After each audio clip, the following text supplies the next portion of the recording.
The scoreboard said 199. The man who had scored it was standing at the podium with both hands flat on the surface and his head bowed, and he was not moving. Not because he had given up, because he had given everything, and 199 was what everything had produced, and he was standing in the specific stillness of someone absorbing a number that is simultaneously extraordinary and 1 point short of the only thing that mattered. His name was Franklin Webb. He was 47 years old. He was a single father of 3 in Memphis, Tennessee, and he had spent the months since his wife's death doing the particular arithmetic of a household that had been built for 2 adults and was now being managed by 1. The arithmetic was not solvable in the way arithmetic is supposed to be solvable. It simply required constant, careful management, and Franklin had been managing it with the disciplined attention of a man who had decided, in the days immediately following his wife's death, that falling apart was not an option he could afford while his children were watching. He had come to Los Angeles for the $20,000. Not hypothetically.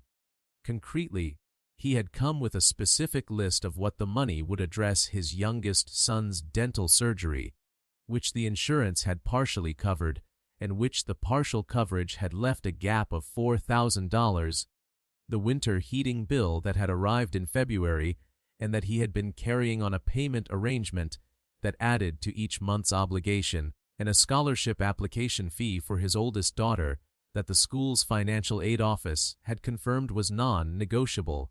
He had scored 199 points.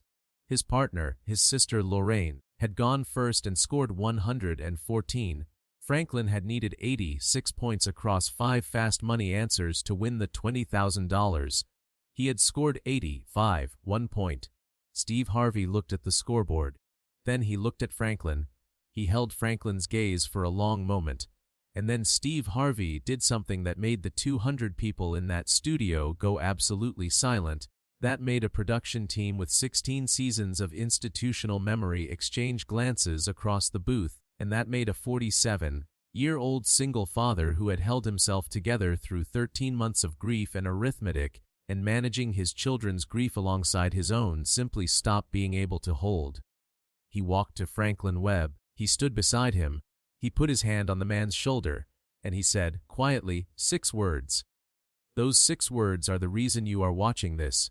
Franklin Webb had grown up in Memphis, the second of 5 children in a family that operated with the specific organized scarcity of a household where both parents worked full time and the children were expected to contribute meaningfully to the household's functioning from the time they were capable of it. His father had driven a bus for the Memphis Transit Authority for 31 years. His mother had been a school cafeteria worker. Both of them had communicated, primarily through example rather than instruction, that showing up reliably and doing the work correctly was not a strategy for advancement, but simply the correct way to be a person in the world. Franklin had taken this understanding with him into adulthood and had applied it across 22 years as a heating and air conditioning technician, a career he had chosen at 19 with the pragmatic clarity of someone who understood that the trades offered a stable path and who had no objection to stable paths. He had built a reputation in the Memphis area for being the person whose work did not need to be redone, which was, in his industry, considered the highest available professional compliment. His schedule was full. He was not wealthy, he was reliable, which was the thing he had always considered most important to be. He had met his wife, Denise, at a church picnic in 2002 when he was 25 and she was 23. Denise was a registered nurse who had grown up 3 neighborhoods away from Franklin and who had, improbably given the geographic proximity, never crossed paths with him until the church picnic placed them, both in the same potato salad line at the same moment. Their courtship had been brief and certain, in the way of 2 people who recognized something in each other quickly enough that extended deliberation seems beside the point. They had married in 2004 and had built, across the following 19 years, the kind of marriage that did not generate dramatic stories, but that was real in all the ways that mattered: present, honest, organized around shared values and shared responsibilities and the shared understanding that the 3 children they were raising deserved the full attention of both of them. Their children were Amara, now 19, and in her first year of community college, their son Deshaun, 15, who had inherited his father's methodical temperament and his mother's warmth, and their youngest, Caleb, who was 9 and who had been 4 months from his 8th birthday when Denise had died. Denise had been diagnosed with pancreatic cancer in September of 2022.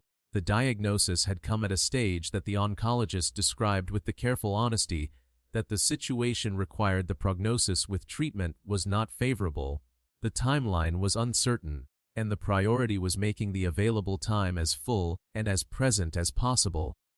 Denise had received this information with the composure of a nurse who had delivered difficult diagnoses for 15 years and who understood, from professional experience, that the composure with which information was received was a gift to the person who had to deliver it. Then she had gone home and cried with Franklin for an hour, which was the private companion to the professional composure. She had lived for 11 months after the diagnosis. She had spent those months being present with her children in the deliberate, concentrated way of someone who understands that presence is finite and that its quality in the available time matters more than almost anything else. She had recorded voice memos for each of the children, one for each year of their life she expected to miss, organized by the occasions she anticipated: birthdays, graduations, the first heartbreak, the first professional success. She had given them to Franklin in a labeled folder, with instructions about when each one should be opened, and she had told him that she was entrusting the opening schedule to his judgment because she trusted his judgment more than she trusted most things. He had kept the folder in the top drawer of his dresser since her death. He had not opened it himself. The memos were not for him. He had understood this without being told. Denise had died in August of 2023. Caleb was 7. Deshaun was 14. Amara was 18 and had deferred her college enrollment by a semester to be home through the fall. Franklin had returned to work 2 weeks after the funeral because the household required it, and he had managed the grief, his own and his children's, with the same disciplined, daily attention he brought to everything he considered non-negotiable. He had found a grief counselor for the children through the school.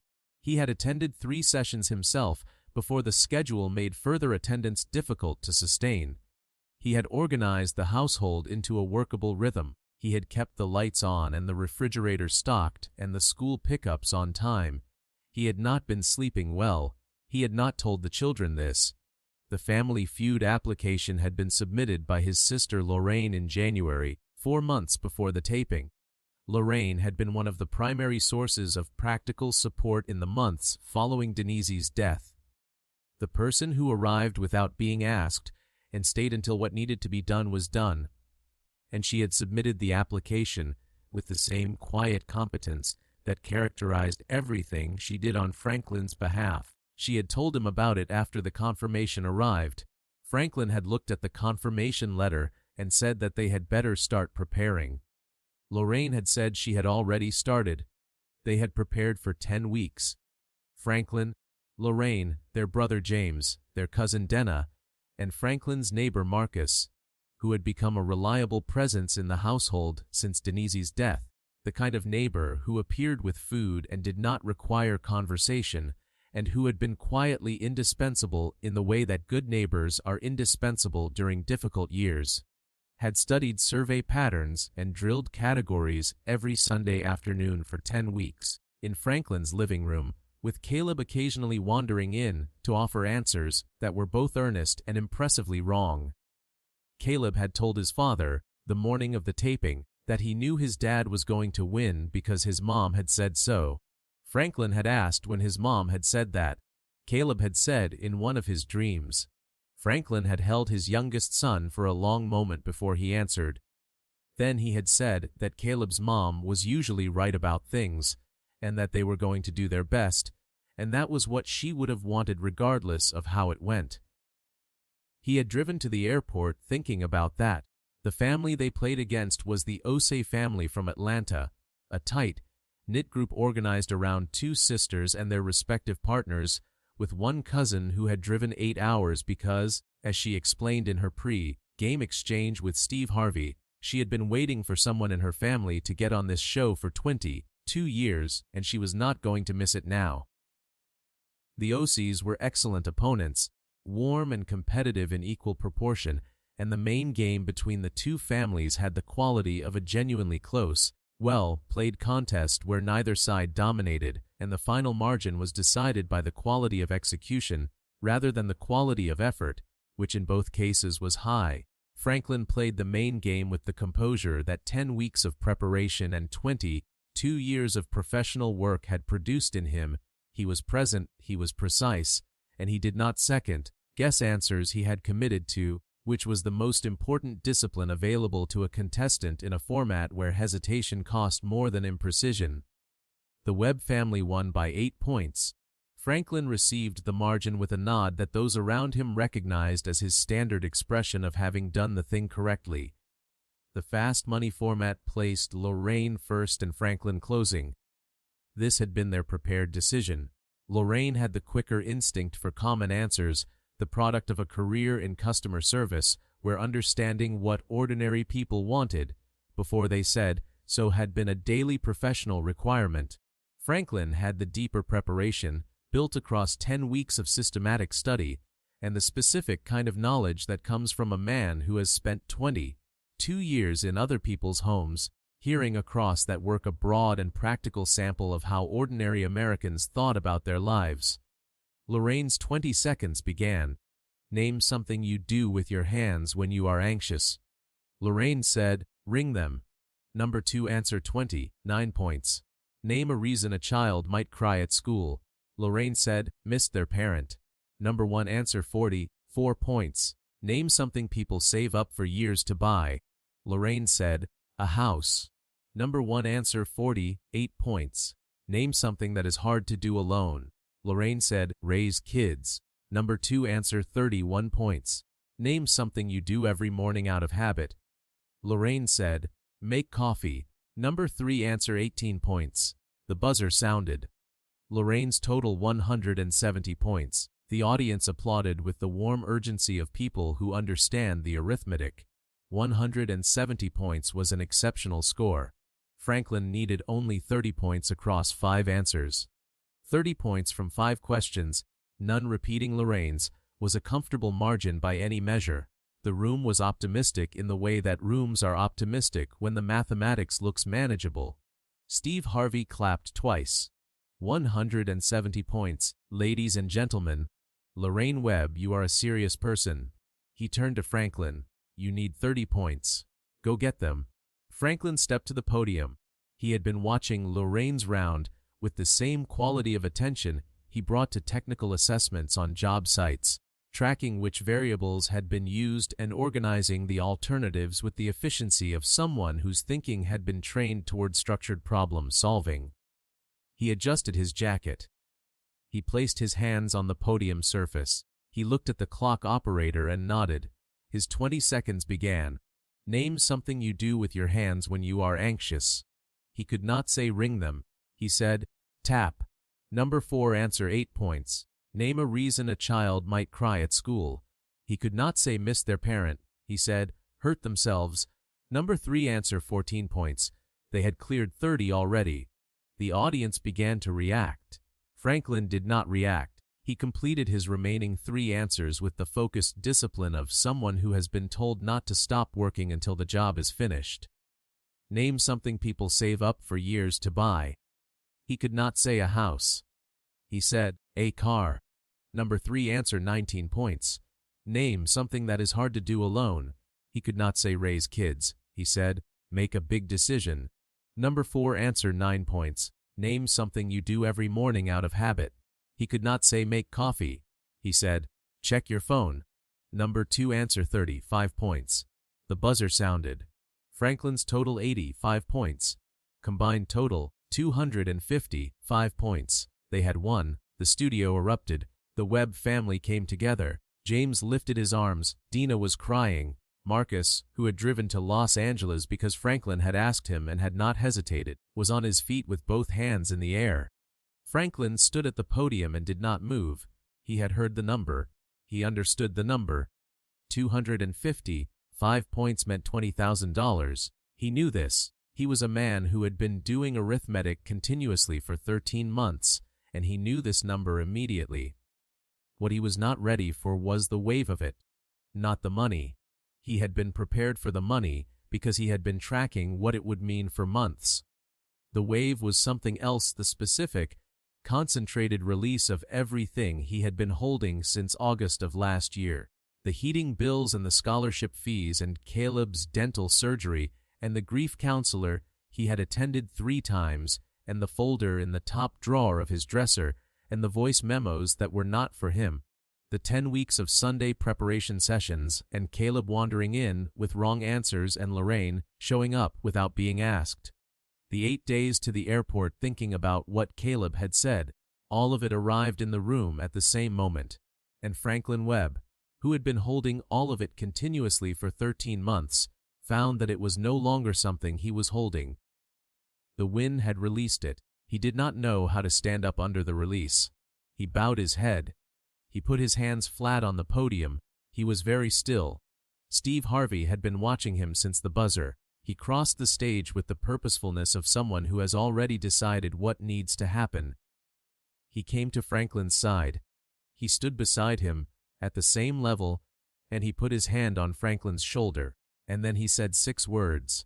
The 6 words were, "She would be so proud." Steve Harvey had not been briefed on Denise during the pre-show notes in the standard level of detail. He had been given the outline: widower, 3 children, wife died 13 months ago. But the specific person that Denise had been was not something a production brief could convey, and the 6 words he said were not the product of a briefing. They were the product of 16 seasons of watching people under pressure and learning to read what was underneath the performance and what was underneath Franklin Webb's composure. From the moment he walked onto that stage, was a man who was doing everything his wife would have wanted him to do, and who was doing it without her there to tell him he was doing it right. The 6 words told him. Franklin Webb collapsed. Not violently and not to the floor. He went at the knees. The specific, controlled descent of a man whose body has received something that supersedes its ordinary operating instructions. And he caught himself on the podium edge with both hands, and he was on his knees for approximately 20 seconds, making the sound that a person makes when something they have been holding for 13 months is finally given permission to be put down. Steve Harvey went to his knees beside him. He kept his hand on Franklin's shoulder. He did not speak. He had said what needed to be said, and the rest of what needed to happen required his presence rather than his words. Lorraine reached her brother in seconds. She crouched beside him on the other side. She did not say anything either. She simply put her hand over his. The studio held absolute silence for the duration. 200 people understood, simultaneously and without discussion, that this was not a moment for response. It was a moment for witness.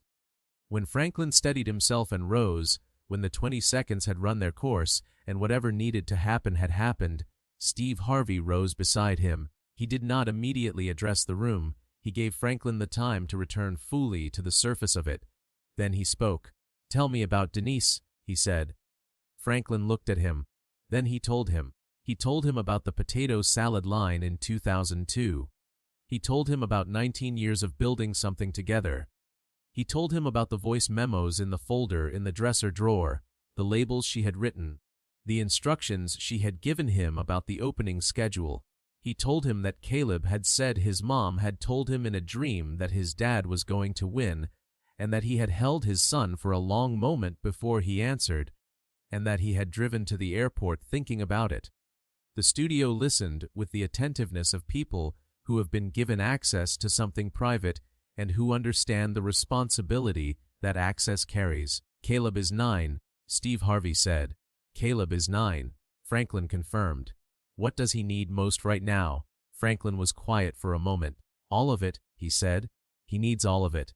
The dental surgery, the school things, but mostly he needs his dad to keep showing up."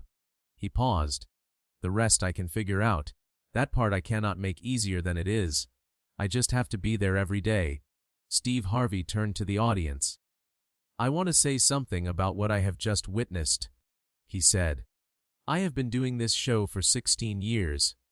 I have seen people win, and I have seen people lose, and I have seen everything in between. I have seen the best and the most difficult parts of what families can be." He paused. What I have not seen before tonight, is a man go to his knees on my stage because he won. He did not go to his knees because the money was overwhelming.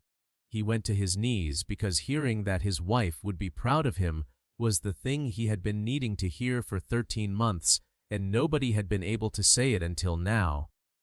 He reached into his jacket. The Steve and Marjorie Harvey Foundation supports families in grief, not as a category, as individuals.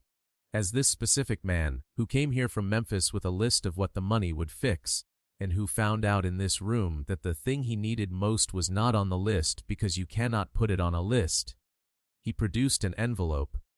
"This is a check for $25,000 from the foundation, combined with your $20,000 from the show. That is $45,000. Fix the list, Franklin. Pay off what is owed. Cover what the insurance would not. Fund your daughter's future." He held the envelope toward him. "And then, and I mean this very specifically, sleep through one night. You have earned it." Franklin Webb took the envelope. He held it with the steadiness that had returned to him, the steadiness of a man who has been through something, and who is on the other side of it, and who knows which side he is on. He looked at Lorraine. He looked at the family around him. Then he looked at the ceiling for a moment, briefly, in the private way of a person directing something upward. "Thank you, Denise," he said quietly. Not to the room, to her. The room received it anyway. The episode aired 6 weeks after the taping. The production team preserved the complete sequence, from Steve Harvey's 6 words through Franklin's quiet statement to his wife, without reduction. The sequence ran for 16 minutes and 11 seconds. The episode received the highest overnight ratings the program had recorded in 4 years. The detail that traveled most widely was the 6 words. They were shared in grief support communities, in single-parent forums, in the specific online spaces that people navigating loss inhabit, and that occasionally produce the precise, unexpected thing that a person needed to hear. People did not share the clip because it was dramatic. They shared it because the 6 words were accurate, and because hearing something accurate about grief in a form they had not anticipated was a different experience from the usual vocabulary of loss, and because they had felt, watching Steve Harvey say them to a man who needed to hear them, that they too had been told something they had needed to hear. A grief therapist in Nashville wrote a piece for a professional publication about the episode. She described the 6 words as an example of what she called witness validation, the specific form of recognition that grief requires, and that is most powerful when it comes from someone who's standing to offer it, is unambiguous. She noted that Steve Harvey's 16 years of watching families under pressure had given him a form of standing that was difficult to categorize clinically, but that was real, and that had, in this instance, produced something therapeutically significant. The piece was shared outside its intended professional audience and read widely. The $45,000 was addressed with the specific, systematic attention that characterized everything Franklin did. Caleb's dental surgery was scheduled within 3 weeks of the family's return to Memphis. The heating payment arrangement was settled in full, Amara's scholarship application fee was paid, and with the remaining funds Franklin established a dedicated account for the children's educational expenses. A college account, built the way he built everything, with a fixed monthly contribution that was not discretionary, because the purpose of the account was not optional. He slept through a night in April. He had not slept through a full night since August of the previous year. He woke in the morning and lay still for a moment in the specific quiet of a bedroom that had been his alone for 13 months, and he thought about Denise, and the thinking did not produce the familiar weight of the arithmetic. It produced something else, the simpler, more sustainable weight of a person being remembered by someone who loved her, which was not the same as grief, though it was adjacent to it, and which he thought he could probably carry for the rest of his life without it defeating him.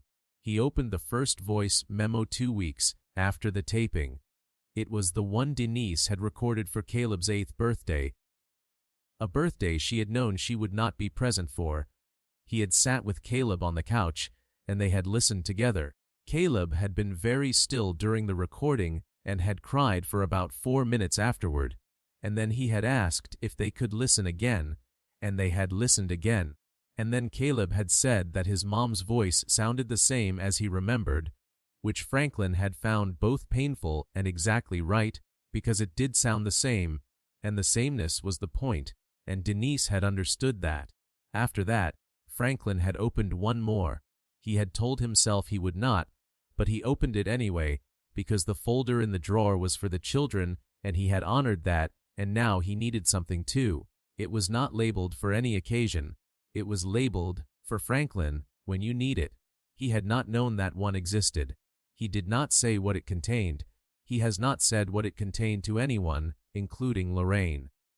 He said only that she had known he would need it, which was consistent with everything he had ever known about her, and that she had prepared for it with the same attention she brought to everything she loved. Steve Harvey mentioned Franklin Webb at the end of an interview given the month the episode aired. He was not asked about him directly. The interviewer had moved on to another subject. Steve Harvey returned to Franklin, because there was something he had not said on the stage that he wanted to say in a format where he could take the time to say it correctly. He said that the 6 words had come to him in the way that true things come when you are paying attention, not assembled, but simply present, ready to be said. He said he had not calculated whether they were appropriate, because there was no framework available for calculating the appropriateness of something that was simply true. He said that in 16 years of watching families, he had developed a particular sensitivity to the person in the room who was carrying the most and showing the least, and that Franklin Webb had been that person from the moment he walked onto the stage, and that the 6 words were simply the accurate description of the thing he had been observing for 2 hours. She would have been proud, Steve Harvey said. That is not a sentiment. That is a fact. He showed up for 3 kids who needed him to show up. He did the work. He kept the lights on and the lunches made and the pickups on time. He came to Los Angeles with a list of what the money would fix, and he was right about the list, and the list matters, and I am glad we were able to address it. He paused. But the 6 words mattered more than the $45,000. I know that, he knows that, and Denise, if she was watching, and I believe that she was, she knew it too. Franklin Webb is still in Memphis. He has not changed much about the structure of his days, because the structure of his days is what his children require, and the children's requirements do not change because a game show went well. He goes to work. He picks up Caleb on Tuesdays and Thursdays, which is the arrangement that works given Deshawn's school schedule. He calls Amara on Sundays, which she sometimes initiates first, which he considers evidence of successful parenting in one of its quieter forms. He sleeps better now, not perfectly. Better. The folder is still in the top drawer of the dresser. He has opened 2 of the memos. He does not rush the others. They will be needed when they are needed, which is when Denise intended them to be needed, and she timed things well, and he trusts her timing. Caleb asked him a few weeks after the taping whether the man on television, the tall man, the funny man, was right about what Mom would think. Franklin said yes. Caleb said he thought so too, because Mom always liked it when people worked hard at something, and Dad had worked really hard. Franklin said that was correct. Caleb said that he had worked hard too, on the Sunday preparation sessions, even though his answers were usually wrong. Franklin said that effort was what mattered, and that Caleb's effort had been noted. Caleb said good, and went back to whatever he had been doing before the conversation. Franklin sat at the kitchen table for a while after that, in the quiet of the house, in the middle of an ordinary afternoon, and he thought that Denise would have found Caleb's observation both entirely accurate and enormously funny, and he thought that he wished she were there to have found it funny with him, and he thought that he was going to be all right. He was going to be all right. That was not a certainty. It was a decision, made again, in an ordinary kitchen on an ordinary afternoon. He had been making it every day for 13 months. He expected to keep making it. It was the most important work he had ever done.